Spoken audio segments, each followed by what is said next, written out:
ఉంది. సో నీరు కూడా ఆక్సిజనే. తర్వాత మ్యాగ్నెటిక్ వాటర్ తాగడం వల్ల ఏంటి బెనిఫిట్స్ నేను చెప్తాను.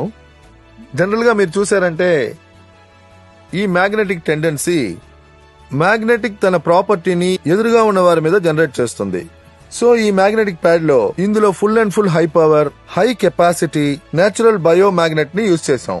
ఈ వాటర్ ఎనర్జీ ప్యాడ్ ని బాటిల్ కి చుట్టూ పెట్టండి. With in fraction of seconds ఈ మ్యాగ్నెట్ నీళ్లలోకి తన ప్రాపర్టీస్ ని ట్రాన్స్ఫర్ చేస్తుంది. తర్వాత నీళ్లు ఎలక్ట్రిసిటీని పాస్ చేస్తుంది. అంటే నీళ్లలోకి ఎలక్ట్రిసిటీ పాస్ అవుద్ది. సో ఈ ఎలక్ట్రో మ్యాగ్నెటిక్ ఫ్రీక్వెన్సీ యొక్క మ్యాగ్నెట్ నీళ్లలో స్ప్రెడ్ అవడం ప్రారంభించి నీళ్లు కూడా మ్యాగ్నెట్ గా మారడం ప్రారంభిస్తాయి. తర్వాత ఆ మ్యాగ్నెటిక్ నీటిని మనం తాగినప్పుడు ఆ మ్యాగ్నెట్ మన శరీరం మొత్తం పాకుద్ది. తర్వాత మన శరీరం మొత్తంలో ఏముంది, ఇది దేంతో తయారైంది? Blood cells. బాగా జాగ్రత్తగా వినండి, ఇది మ్యాగ్నెటిక్ వాటర్. ఈ వాటర్ బాటిల్ లో ఉన్న ఈ మ్యాగ్నెటిక్ వాటర్ ఈ మ్యాగ్నెట్ వాటర్ ని మ్యాగ్నెట్ గా మారుస్తుంది. తన ప్రాపర్టీని నీళ్లలో వదిలేసింది. అందువల్ల అది మ్యాగ్నెటిస్ అయింది. అందువల్ల మీరు తాగిన నీళ్లు మ్యాగ్నెటిక్ అయింది. ఇంతకు ముందే నేను మీకు చెప్పాను మన బాడీ దేంతో తయారైంది? Blood cells. బ్లడ్ సెల్స్ లో ఏముంది? హీమోగ్లోబిన్. హీమోగ్లోబిన్ లో ఏముంది? ఐరన్.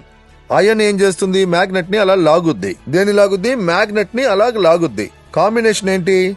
మీరు మ్యాగ్నెటిక్ నీరు తాగారు. సో బ్లడ్ సెల్స్ లో ఉన్న ఐరన్ మ్యాగ్నెట్ ని అలా లాగుద్ది. అలాగే లాగింది. మ్యాగ్నెట్ లోపల